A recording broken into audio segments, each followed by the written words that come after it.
In today's video, I'm going to teach you how to create a storyboard in Miro. To get started, open Miro and go to the board where you want to build your storyboard. This could be a brand new board or an existing one you already use for planning.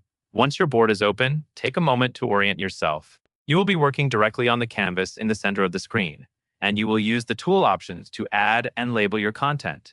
Next, look for the Highlight tool in Miro and click on Highlight. This tool is useful for storyboards because it helps you draw attention to key frames, important notes, or sections of your board.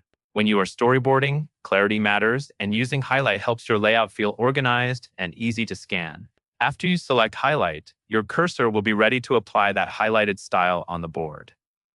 Now type in Highlight. In other words, with the Highlight option active, click where you want your text to go and start typing. This is where you add the information you want emphasized, such as a scene title, a frame description, or a short note about what happens in that part of the story. Keep your text brief and specific, so someone reading the board can understand each part quickly.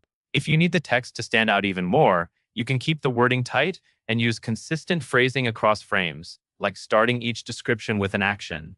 As you place your highlighted text, try to keep it aligned with the rest of your storyboard layout. Leave enough space around each highlighted area so the board does not feel crowded.